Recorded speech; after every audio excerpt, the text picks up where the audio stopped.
welcome to Global Music Today with our panelists. I'm going to let them introduce themselves and tell you all what they do. We're going to have a great chat today, and we're going to leave plenty of time for you to share and talk about artists you love, and for them to share some ways you can find some new artists that you're going to love. So just a couple of quick housekeeping things. Please keep the chat box pretty minimal. That's where you'll share the artists.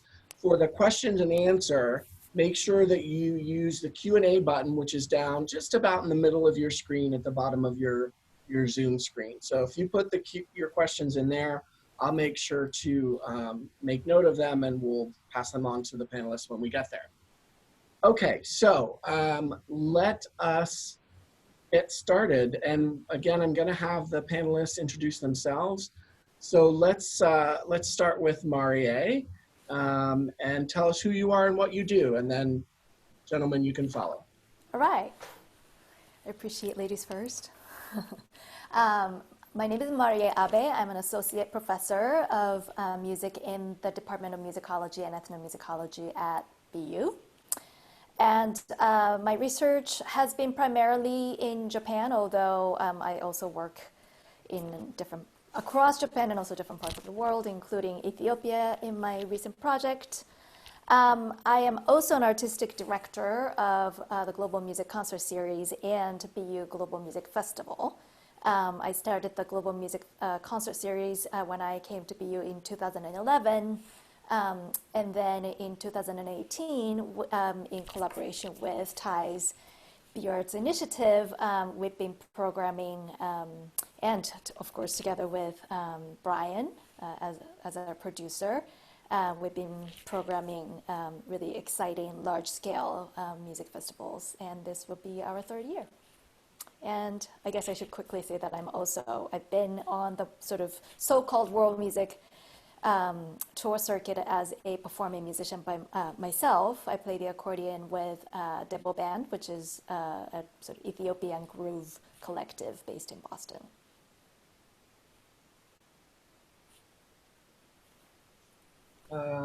Michael, why don't you go next? Sure. Hi, everybody. Thanks for having me here. My name is Michael Birenbaum Quintero. I am also an associate professor, also in the musicology and ethnomusicology department. And I also am affiliated and cross-listed and so on with African American Studies and Latin American Studies. My research is primarily on Afro-Latin American music. I have a book about Afro-Colombian music from the Pacific Coast of Colombia. Doing some research on and teaching classes and so on about U.S. Latinos, and cooking up an Africa project as well. Yeah.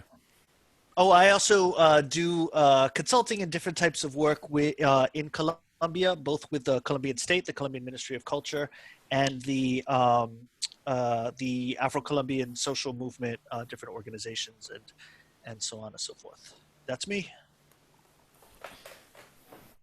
And Brian. A little on mute here. Hello, everybody. Well, thanks for joining us, and good to see you all, my colleagues here. My name is Brian Keigher. I've been programming international, global music, world music in general for about 25, 30 years, I guess. I used to work for the city of Chicago at the Department of Cultural Affairs for about a decade there, from I guess it was 2003 till about 2012. I worked for the city of Chicago, booking the World Music Festival there and booking concerts at Millennium Park and programs like Summer Dance, which has international music nights there. And then I moved to Boston about 5 years ago. I moved to Boston and then connected with these great people at the Arts Initiative office. And we drummed up this great idea of presenting a global music festival with the global emphasis of BU. So super proud of the program that we're doing here at Boston and Boston University. I've got that thorn in my side of civic programming and giving back and making music accessible to many and as many as possible. So it really drives home that personal mission for me of exposing music from around the world to as many people as we can get. Currently, I'm also the artistic director for the World Music Institute, which is a non-for-profit organization that has been around for 35 years, producing music from around the world, around New York City. They've also toured, put together tours and programmed events around the U.S., but primarily focused on New York City. And I've been there just over about a little over a year, almost a year and a half now, I guess. I've been at the World Music Institute in New York. So sharing residence between Boston and New York, and even sharing artists and bands between Boston and New York as well. So that's me in a nutshell. I also produce an all-night Indian classical music concert that I have to plug. It's been a labor of love. We've been doing that for almost 9 years now in the city of Chicago for their World Music Festival, and that is an all-night called Ragamala, and it's an all-night Indian classical music concert. And we showcase about a dozen artists from South India and North India as part of that. So I have a long history of Indian classical music, and I also DJ. That's what I do. Enough. Thank you, everyone. And I forgot to introduce myself. I'm Ty Furman. I'm the managing director of the Boston University Arts Initiative. And I have the pleasure of working with these lovely folks on a regular basis. And I'm so grateful for them being willing to do this, our first virtual art series. So let's start off with, what is global music and why should we care? And any of you can just jump in on that one. Ladies first. Ha! Well, so when we were planning this webinar, Ty actually first used the word world music, which I think might be the term that most of you might be more familiar with.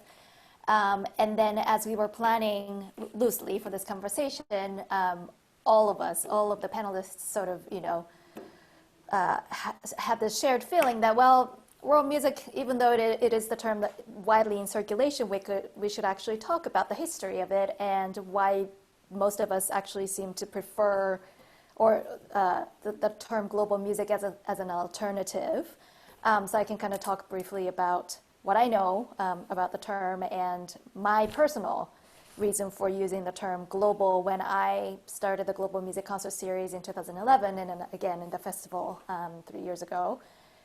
So as far as I know, world music is a marketing term that was created by independent recording executives and marketing people in the UK in 1987 to refer to all this sort of pop music from around the world that started to become accessible at the time, right? And some other terms were in circulation at the time as well, like world beat and ethno-pop as well. But world music kind of stuck, and it made its way into Billboard magazines and Grammy. I think by 1991 there was a category for Grammy under the world music. So it's really a genre term created by the industry.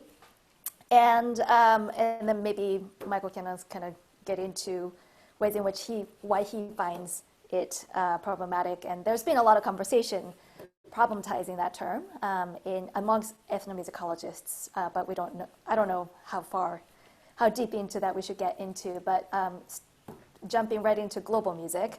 I don't think it's necessarily the best alternative, perhaps, but I think as a gesture away from world music, I prefer global music for a couple reasons. For me, global doesn't mean necessarily abroad or international or away from you. It doesn't have this like center and periphery. For me, because Boston is an inherently, for example, since that's where we are, Boston is an inherently global city with vibrant, immigration and migration histories and communities that kind of situate us amidst these dynamic flows and histories of people and cultures kind of coming and going, and encountering it with each other and changing constantly.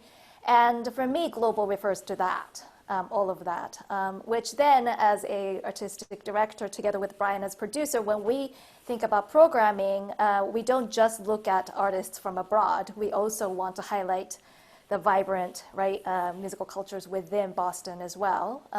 So that is my feeling in a nutshell about global music as a term. I guess you called me out to follow up, so I'll follow up.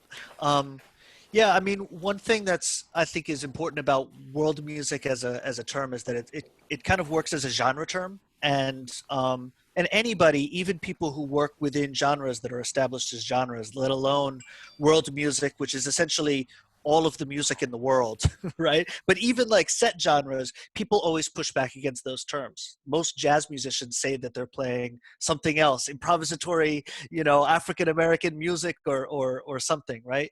So I think that in some ways, some of the pushback, aside from the ways in which it separates out inherently sort of the West and the rest, and home here in Boston as if it was not also a global city versus the rest of the world, is about genre and sort of genre expectations. And in the past, certainly not. Um, yeah, in the past, there have certainly been sort of examples of world music which play off of stereotypes of, happy natives and, these kind of toxic sorts of things that are there. And, there's a lot of reasons to push back against the kind of genre conventions and marketing conventions behind world music. Again, global music is probably just, replacing one term with the other, and it ends up doing a lot of the same work. So it's kind of hard to get away from that. But yeah, on the other hand, there are reasons why it makes sense to have a genre term and a marketing term, because of course musicians also want to eat. So Brian, as somebody who's worked more closely with the industry certainly than I have, maybe you have some thoughts about that. Well, again, it's all about boxing up a style of music and putting it out there and trying to box up a terminology. I mean, I used to be the Latin music buyer at Tower Records for many years before I worked for the city. And, the Latin music is like, I mean, the vastness of Latin music. I mean, so you're talking from cumbia to salsa to cha-cha to merengue to tango to, even Brazilian music. So, I mean, that terminology I don't really hang my hat on too much in a sense personally, because these words change. As Marié pointed out, the world beat was big, back in the 80s when I first caught wind of music that was not pop mainstream music on the top 40 radio, which appealed to me. I mean, I grew up with jazz and rock and grew up playing in the school band, but then, after a while I just got bored of that and wanted to find something else. So I think the music adventures and nowadays I feel the terminology is even looser than ever before, because we're talking about world music and international music and global music, where before now it's even wider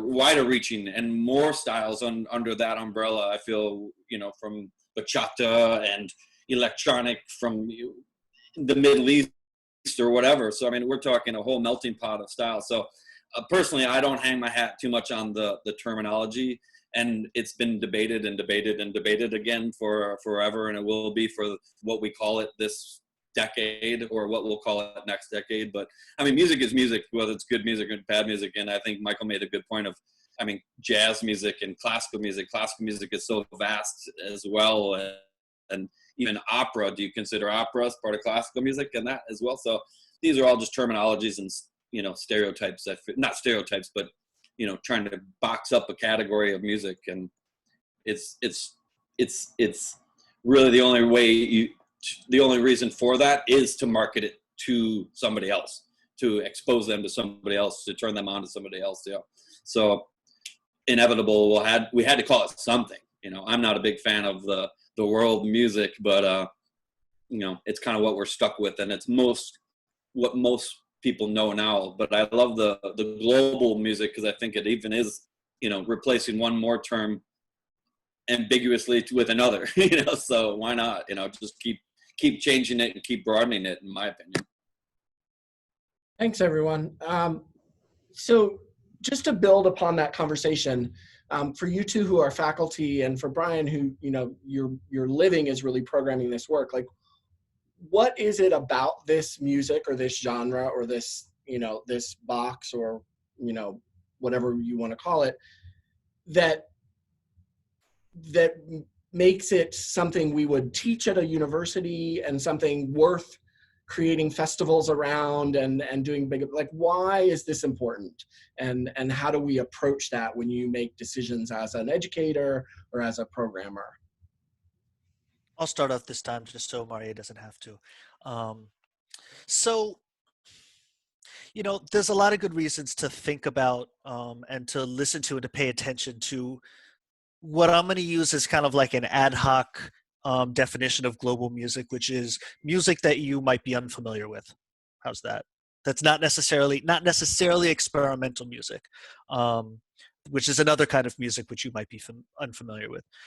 So one thing that I think is really important is that it's I think it hones your ears, and because listening is a skill, right? Listening is something that we do, but we can do it in very passive sorts of ways. And one of the things that I think is important about music, which is perhaps unfamiliar, or music which a particular person didn't necessarily grow up with, is that it puts demands, not necessarily demands, but it requires something of you. You as a listener, you have almost a kind of ethical responsibility to stand by your ears and to listen to what you hear and to try and understand what you're hearing in a different sort of way, because not all music necessarily follows the same rules as music that you might be familiar with.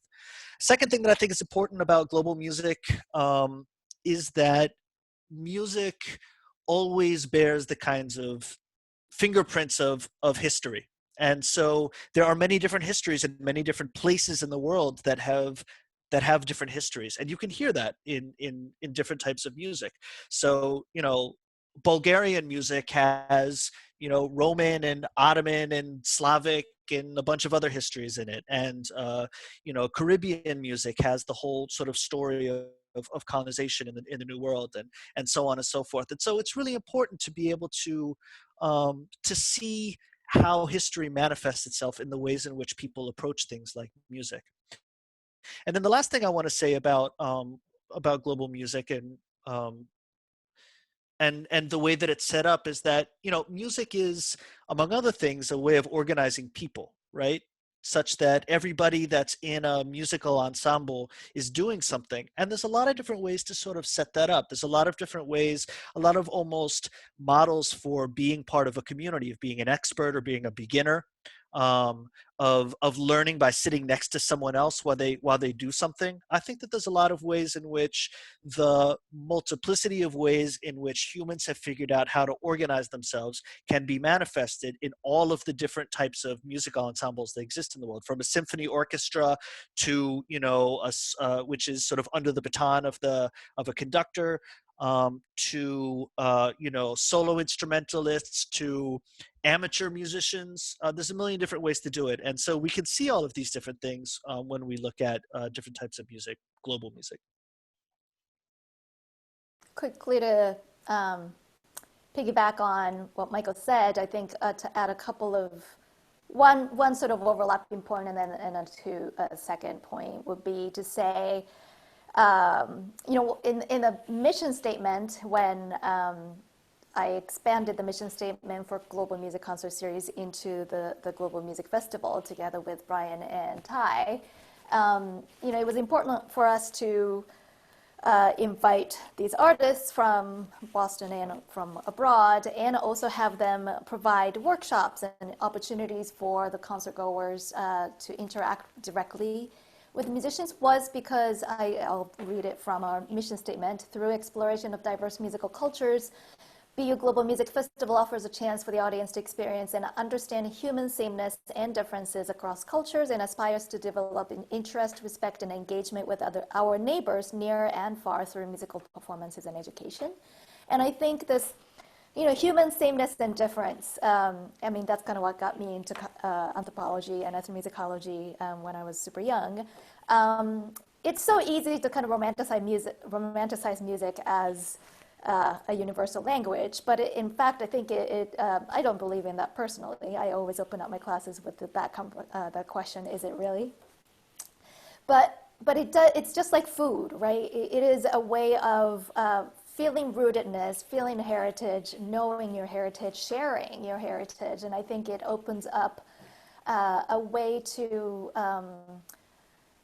sort of understand, and as Michael very eloquently said, ethical ways of hearing for these histories and encounters that produced connections, but oftentimes violence and frictions and conflicts, right? In human sameness and differences, often differences are at the roots of these violence, ignorance, conflicts.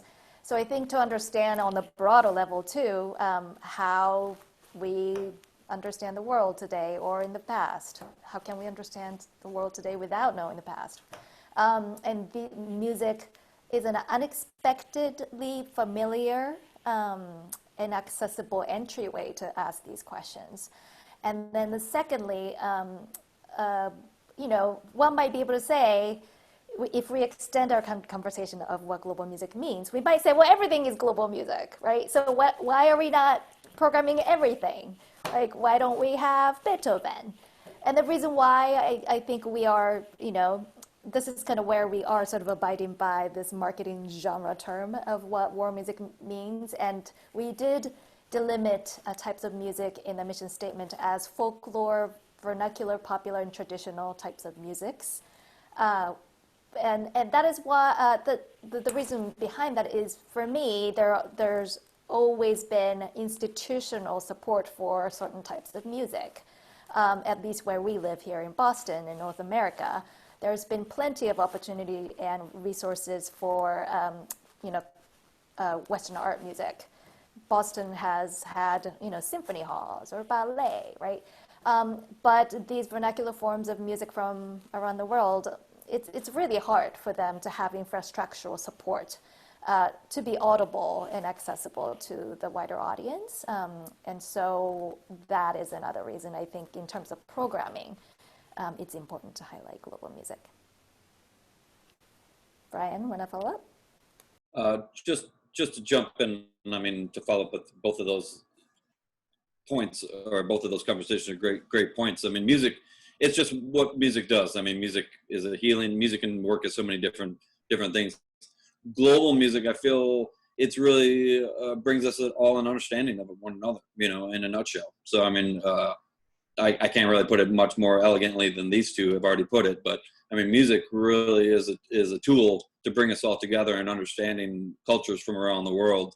And just as food, as Marié elegantly pointed out, another tool of understanding. And music hits you like nothing else. So it goes deeper, and there's no shortage. There's so much music in the world. You'll never get to all the types of music in this world, and there's going to be music out there that you haven't discovered yet that is your soulmate, that that we're all in quest of.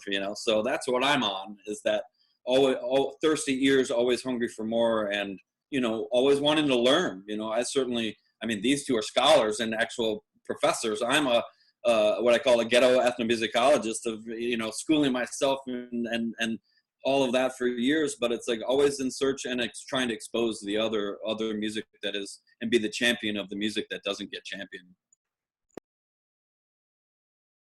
Terrific. So that leads to, this is all flowing so nicely.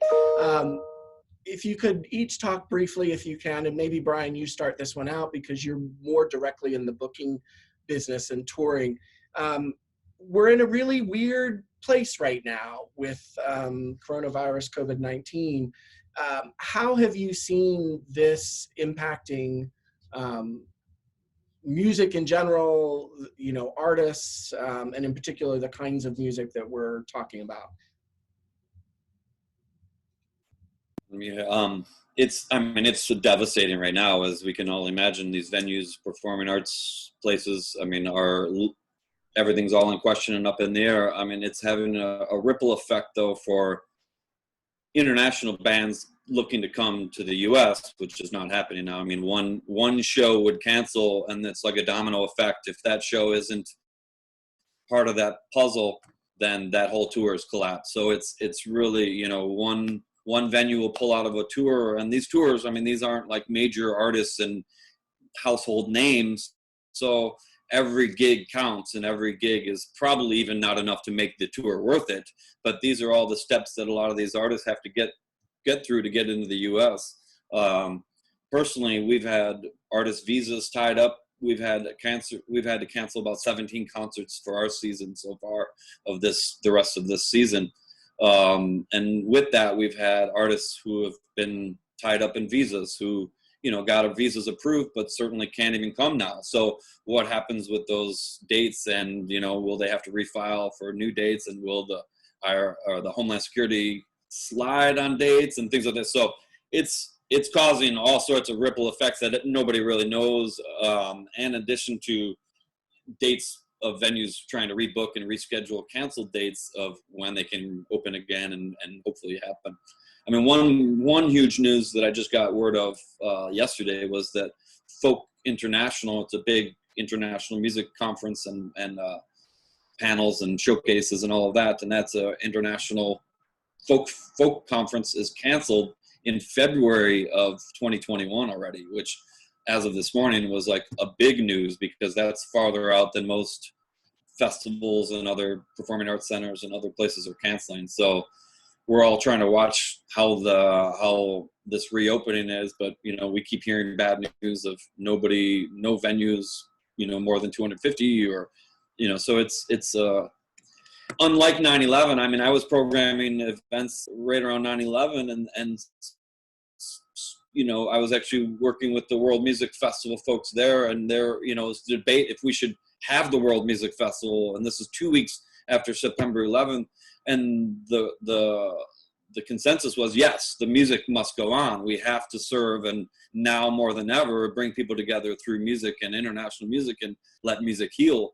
But I feel like right now we can't even do that unless we're streaming it or, and online. So I feel like it's really difficult now for artists and performing arts centers and not-for-profits, let alone the sound guys, the crew, the venue staff, and everybody else that's out of work right now. It's certainly hitting everybody, in addition to musicians and agents and that as well. Marié or Michael, do you want to add to that?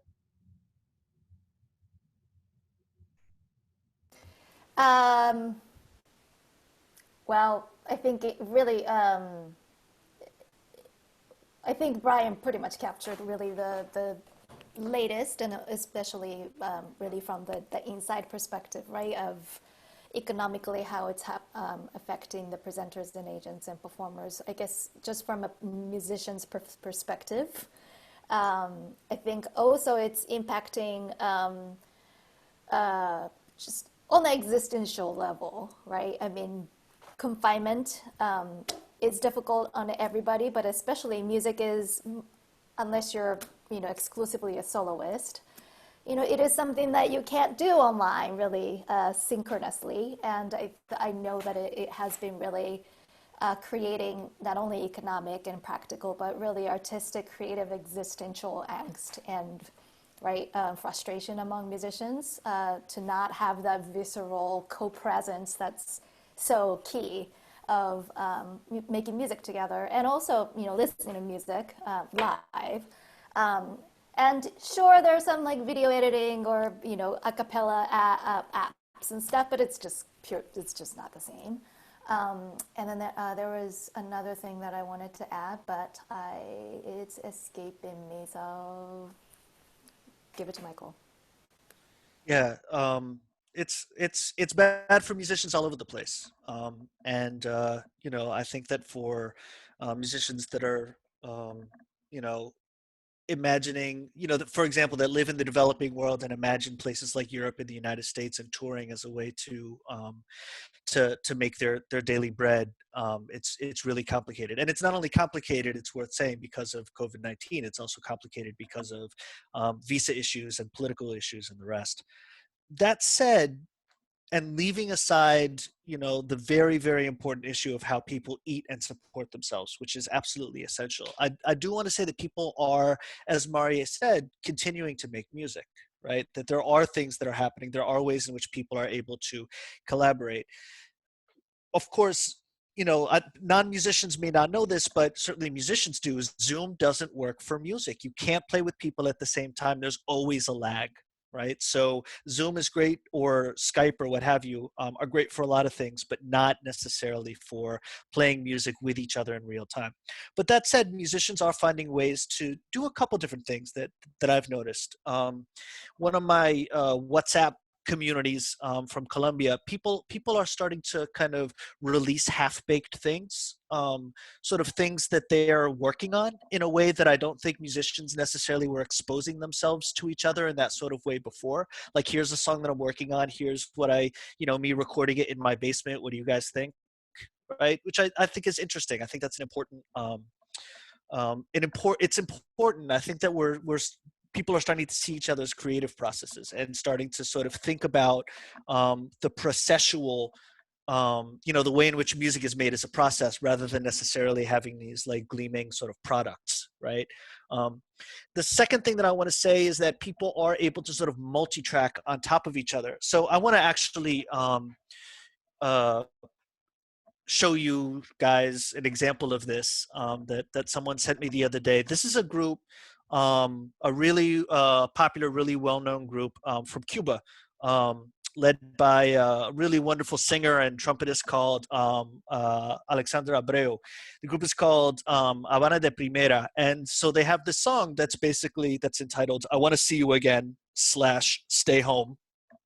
That was made recently during this COVID distancing sort of context. And one of the things that I think is really interesting is that it comments simultaneously on the kind of separation that comes out of the whole COVID crisis, but also talks about, in some ways, in the way that it's done, which is clearly from a bunch of people's different houses. These are people who are located all over the place, not only in Cuba, but also in Spain, in the United States, and in other places. And in some ways, it also talks about sort of just in its presentation, the situation of migrants and of people who are separated by borders and by legal regimes and so on and so forth. So give me 1 second to pull this up and I'll show you Te quiero ver otra vez, quédate en casa.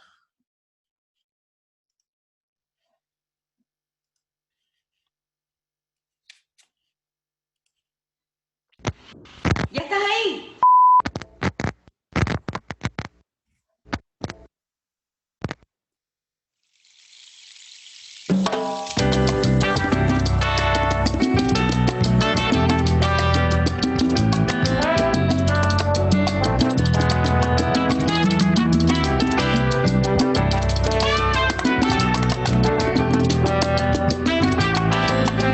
Cuando te vuelva a ver, voy a llenarte de abrazos. Cuando te vuelva a ver, voy a cubrirte de besos un amanecer. Cuando te vuelva a ver, el mundo estará normal. Habrá pasado el temporal y nos vamos a querer por toda una eternidad.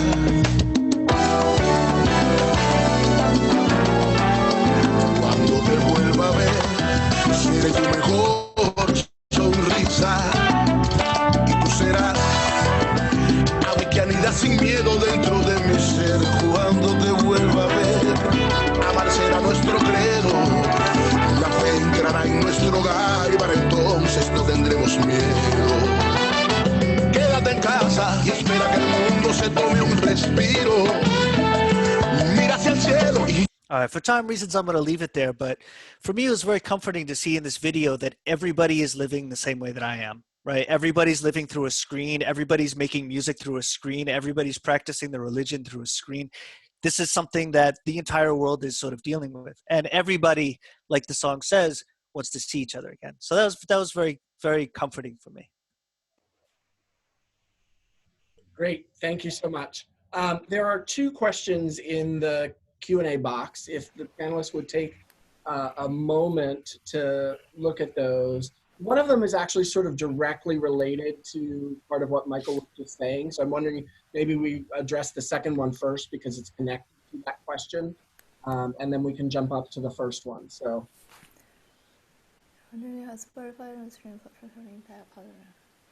I could sort of speak briefly on that, and then I just remembered what my second point was going to be before I gave it to Michael. Well, so streaming platforms overall, not great, right? It is an exploitive system. It doesn't really give all that much to the. Could you read the question out loud? Oh, okay. The participant can actually see those. Right. Okay, so the Q&A question from Gregory Williams. I have to head out in a sec, but I'm wondering how Spotify, Apple Music, and other streaming platforms have an impact, positive or negative, on the working lives of artists associated with global music. So yeah, I think generally speaking,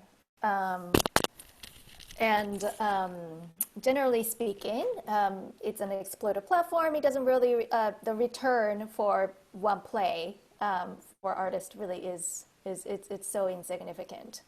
But nobody's buying records anymore. Nobody's buying CDs anymore, right? And so what is the alternative? The gigging and touring became essential, and then selling merch at these concerts, live concerts. Now COVID shut that down. So it is, now perhaps these streaming platforms has become one of the only ways in which they can generate revenues. But I think this leads me at least into the second point I was going to make, which is that I think this pandemic situation has just highlighted the sort of problematic history, culture, and the system that was already in place, which is that musical labor has always been undervalued for some reason, right?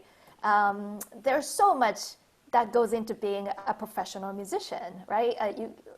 I always had a problem with people haggling for hiring musicians at a wedding. They have no problem paying $2,000 or $3,000 for a photographer, but then they hire you to provide music for a ceremony and they give you like $150, $200. But there's a lot of investment in honing in the skills. It's a lifetime art. You have to pay to get a rehearsal space, or you have to hire out other musicians, right? So it is a really intense labor, and yet musicians' lives have been precarious. The labor has not been recognized and valued as such. And I think this COVID pandemic really highlighted that. And I think in California, there was this sort of legal battle, right, for musicians. Do musicians belong to the gigging economy? Would they be exempt or qualify for relief funds? And they want the fight, and they will be receiving relief funds. But I think musicians are always going to fall through the cracks in the legal system as well. So that was the one point I wanted to make. Can I jump in really quick? Just something about Spotify and Apple Music and so on. These are solutions to the peer-to-peer file sharing situation of Napster and so on in the 2000s. But they were really, they are made for the benefit of copyright holders. And copyright holders are not necessarily the musicians themselves. Copyright holders are often the record companies, right? So they can afford to get less per spin, as it were, because they presumably have multiple artists as opposed to the artists themselves. So all to say, Spotify is in some ways great. It's certainly great for listeners, but we need to think about other ways to support musicians, especially now. I'm going to talk about one towards the end, but for the moment, I had a band in my class the other day, actually, Las Cafeteras from LA, and I went and bought their t-shirt, right? Because a t-shirt costs more than a CD. So I went and bought their t-shirts, like $30 for a t-shirt. So the merch is really a big deal. Just in the interest of time, and I know that part of the exciting thing, and hopefully why many of you joined us, is to hear some great new artists. So I'm gonna, Noah, just acknowledging that we see your question, and I'll try to get that addressed before we end, but let's jump to sharing some music. So I know the panelists have each prepared a few artists to share with you so they can share some clips. Also, panelists, if you can share where to find these artists. So how do you get news about new artists? Where are you looking? What are the charts like and all that stuff? And then those of you participating, please feel free to start sharing some artist names in those chat box. And so once we're done, our office is actually going to compile, if we can, a Spotify playlist with as many of these artists that we are able to find. Who's going first? I guess we could take about 4 minutes each to do that, right? Do you want to go, Brian? Go for it. No, go for it. Oh, okay. All right. let me share screen. Then,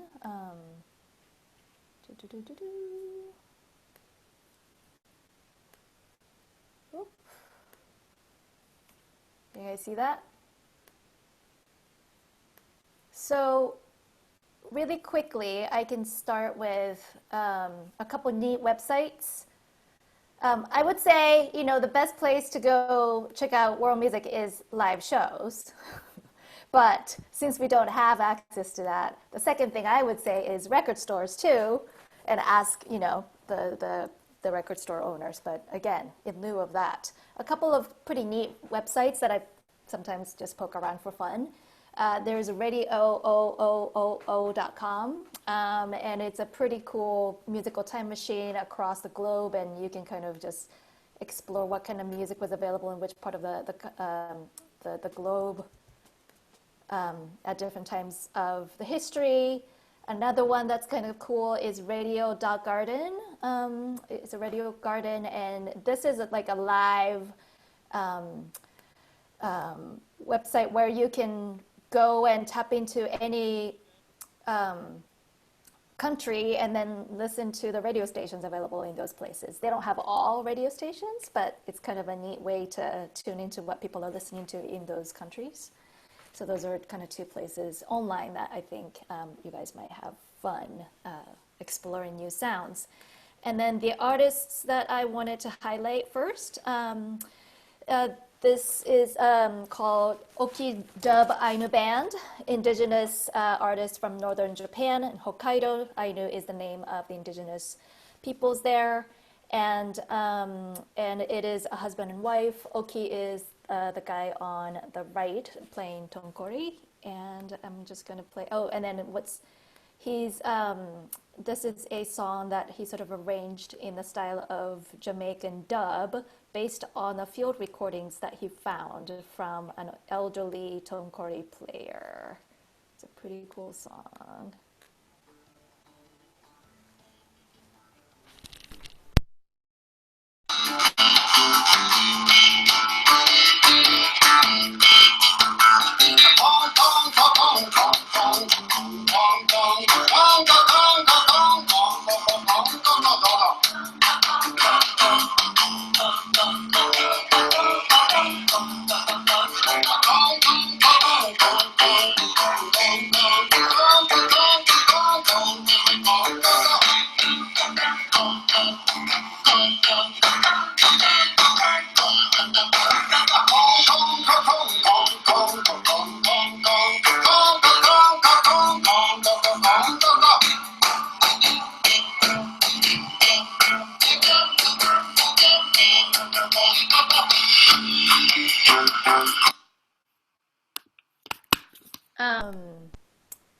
Just want to show a few more within the next couple minutes.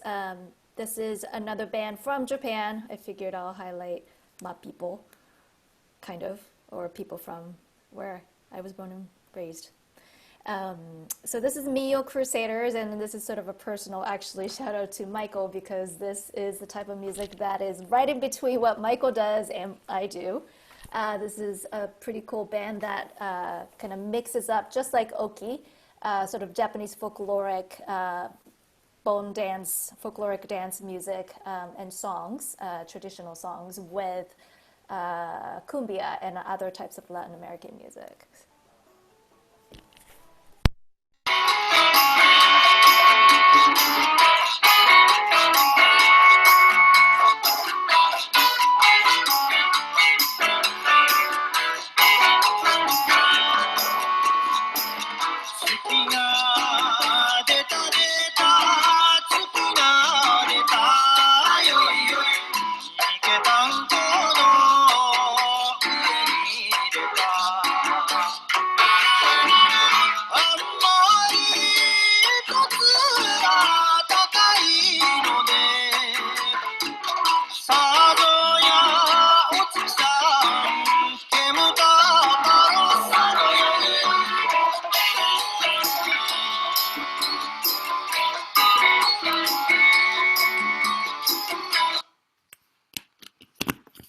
last one I'm going to show. I had one more, but I'm not going to be two more, but I'm going to be mindful of time. And this is a guy, Ayalu Mesfin, a legendary singer from Ethiopia in the 1970s. At that time, he was dubbed as James Brown of Ethiopia, super prolific, funky composer, arranger, singer, who had to flee Ethiopia because he was too outspoken under the Derg regime, and he immigrated to the United States. And for the following 40 years, nobody knew who he was. He never sang.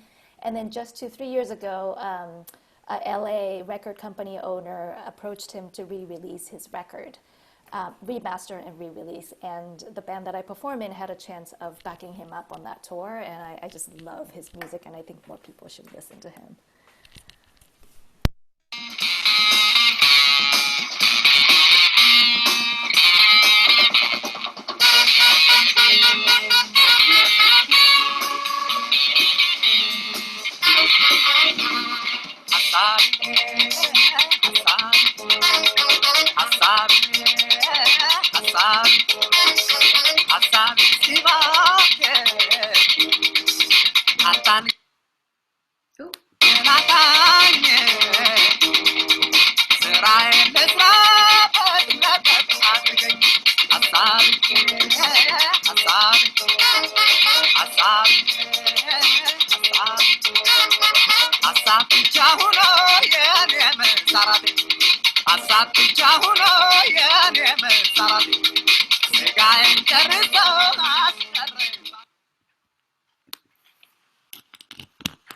So there, pass it on.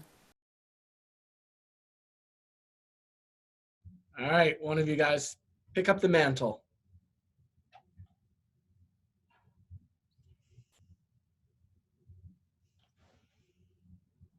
I'll go ahead.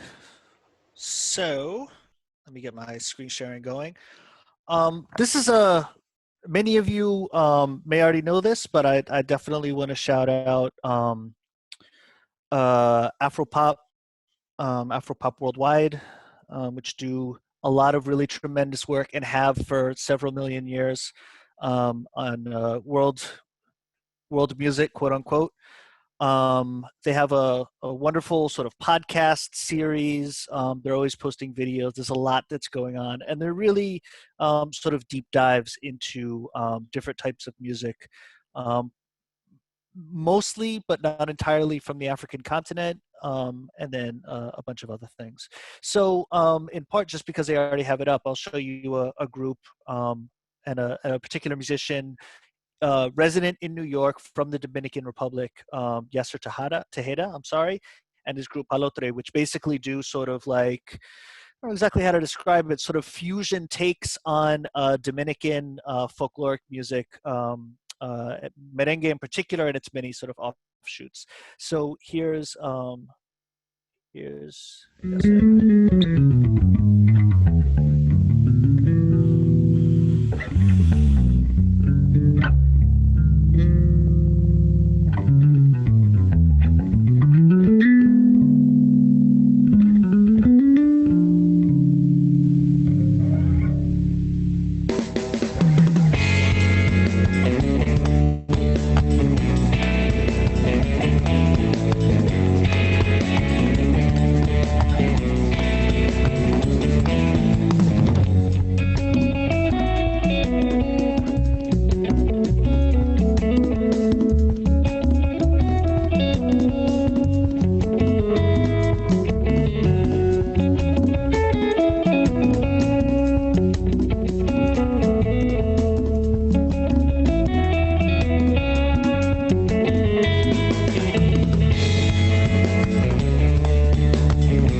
So one thing that's cool about Palotre is that they're here in the United States. They're in New York City, and I actually want to both of the groups, or both slash all three, you'll see in a second, of the groups that I want to talk about are in the United States, and because again, to emphasize one of the themes of the Global Music Festival, which is that global music is right here.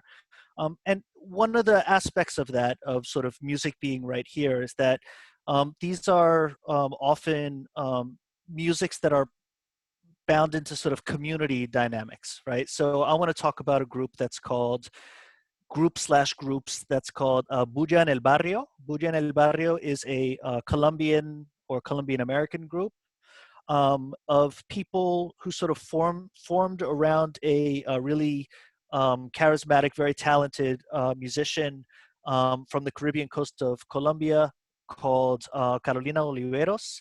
And these are some people who are from Colombia, some people who are Colombian Americans, who basically started learning from her and performing with her, and they use the funds that they get from their performances to bring up master musicians from Colombia itself, right? In order to continue to expose people here in the States to that music and also to learn from them. And then secondly, there's a group that has that Carolina has with some of the same musicians that's kind of more of a sort of fusion thing, that is to say a kind of more modern interpretation of some of these sorts of music. And I think that's a really interesting process of sort of moving between both the traditional and the these other sorts of ideas. So I'll give you just a second of Bulla en el Barrio, and then I'll play you the second fusion group of Carolina called Combo Chimbita. Señores, traigo un escudo para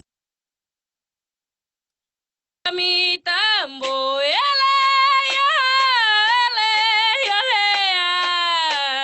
Señores, traigo un escudo para mi tambo.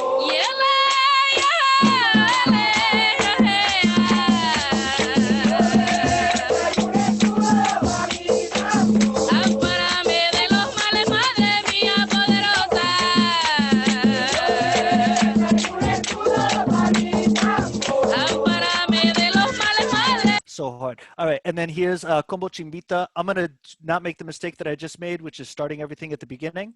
I'm gonna start this in the middle so you can kind of get a little further into the groove of this thing.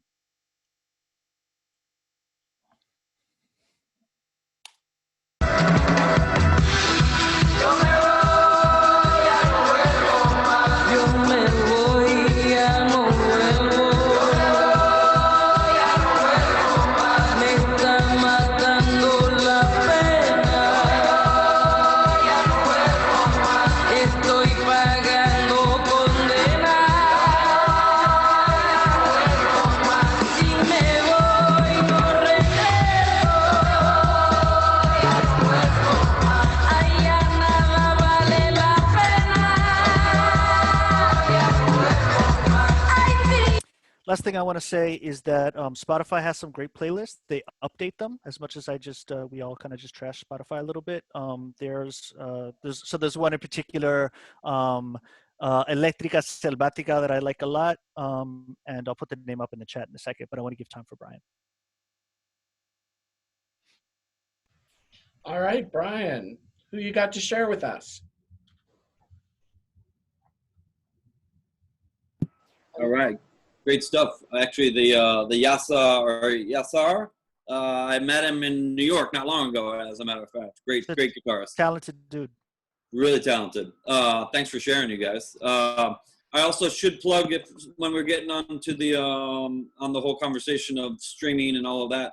I also look for music on Bandcamp. Bandcamp is a great resource because Bandcamp actually, more money goes directly to the artist than streaming services like Spotify and all these other streaming services. So Bandcamp is actually a great way to support artists that you can buy directly, or most times it goes directly to the artist.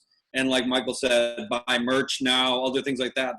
Those types of things really help nowadays for artists that can't get out there because they can't make money on the streaming services, and now they can't make money on their live shows. So it's a pretty grim situation at this point.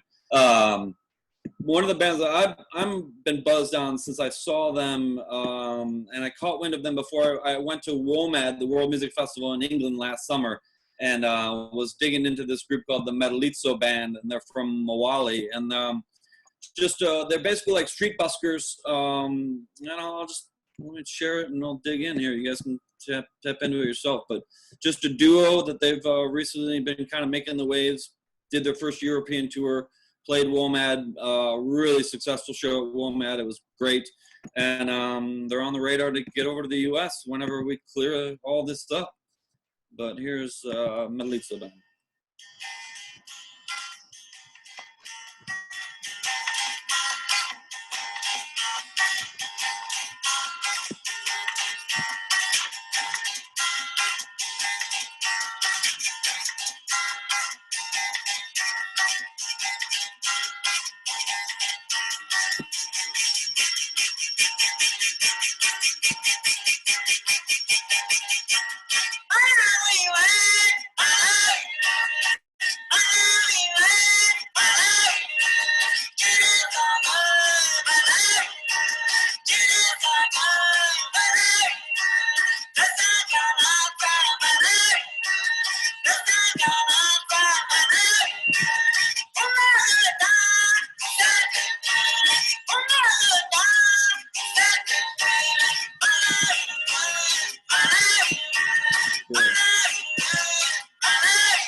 All right. So that group, I don't know if you can still hear me. Okay, sorry. So that group, somebody that's been on our radar and trying to get over to the U.S. I also wanted to point out a couple, since we're on the Spotify, I also should plug that out. We've got a couple great world music playlists on BU's Spotify. So again, what Sarah played a few tracks from our intro, got some great artists that we've represented over the last couple of years, and some music you should check out on there for sure. One of the other things that I'm a big fan of Indian music, so of course I'm going to use this opportunity to plug some great music. And it's actually the 100th birthday of Ravi Shankar, so not necessarily new music for most, but definitely a great jumping point, because Ravi was such a gateway to so many of exposing Indian music. And so I've got a great Ravi Shankar centennial that is up there on our Spotify playlist. Let me see if I can share this.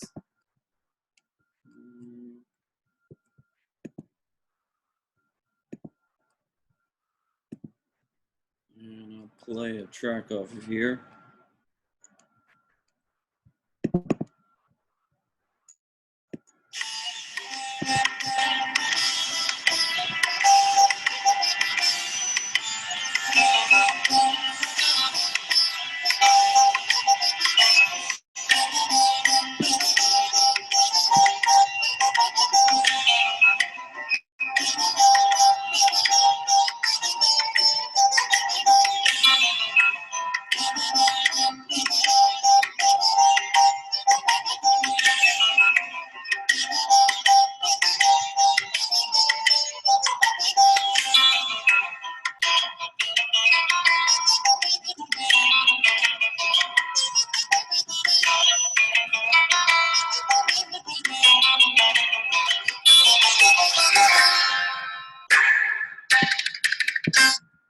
All right, I won't. We can go that all damn day.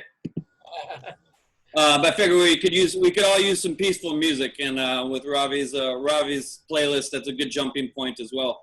And I guess we should answer Noah's question here, just to jump back as far as the positioning. Noah Schaefer, who was in our discussion, had a question earlier that I guess we should just address before we wrap up here. Thanks for this great conversation. Sometimes I've noticed that artists are more popular, or that are popular in other countries or regions and communities, are quite different than the artists that get presented on, or lack thereof of a better term, on the global music circuit in the USA and in Europe. Is it something that any panelists would care to address? So I personally, I mean, it's usually who has got their stuff together enough to tour in many ways, whether they're a big name artist or a pop artist or that. Again, we're talking world music, global music, so the styles of music can be all over the map. But as far as selecting those particular artists, I mean, sometimes it really is a matter of who is more organized, who's ready to tour, who has those visas together this year, whether they're the current buzz, or are they even interested in touring the U.S.? I mean, surprisingly, there's a number of artists who are just take a pass, and they're making way more money in Europe and making more money elsewhere than taking the risk and the loss of trying to build up an artist's career in the United States. So just a couple cents to add in on Noah's question before we wrap. And I then think just to, oh, sorry. No, go ahead. Just to quickly add, and then there is this, continuing sort of Western colonial desire to expect to want to hear a certain sound coming from a certain place when in that place, that might not be the most popular sound, right? It might be more sort of poppy or hybrid sound, but even within Northern America, a lot of indigenous artists struggle because a lot of people just want to hear this traditional powwow music when what they're doing is like hip hop or blues. So there's all these like certain marketing expectations as well, obviously. That's exactly what I was going to say. The grass is always greener on the other side, right? I'm going to put this like really overly schematic ways. We want them to sound like them, and maybe they want to sound like us. What a great way to end it. Talking about sort of those kinds of cultural expectations and colonialism issues. There's obviously tons of things we could continue to talk about with you all, but we had said this would last an hour. We've gone a little bit over. Those of you that have hung on with us, we appreciate you. We're grateful. Keep putting those artists in the chat for the next few moments. We'll keep the window open for a little bit, and we're going to build out this playlist. And we love Paul National. I'm just reading some of the artists that people are chiming in. Good artists, you guys. Yeah, we're going to, and then within the next 24 hours, the recording of this and some information about all these artists will be up on our website where this was advertised, which is just go to bu.edu/arts, and in the top box it'll say virtual arts programming, so you can find a recording of this conversation and all of these playlists there. So once again, I want to thank Marié and Brian and Michael for your insights and your sort of introducing us to these amazing artists. Any final comment from any of the three of you? Thank you, Ty, Sarah, and Dot for organizing and making this conversation happen. It's so nice to connect with not just three of you who I really miss seeing in person, but to be able to be connected with everybody in the attendees section and virtually. So thank you for making this opportunity. Yeah, absolutely. Thank you, BU Arts Initiative. Keep on. Stay safe, everybody. I love BKO. I'm just reading more bands in the artist land. So, and everybody who came and is putting up, artists right now. So Eric, Sebastian, Greg Williams. I think if it's the same Greg Williams. Thank you. Leland is here. So thank you, everybody. Absolutely. Good to see you all. All right, we'll leave this open. Panelists, if you want to stick around and keep seeing who artists they put in, that's great. But and Joanna, yay, thank you. I'm gonna do a Miriam. Looks like you guys. Stay safe. Thanks again. Thank you all. Thank you.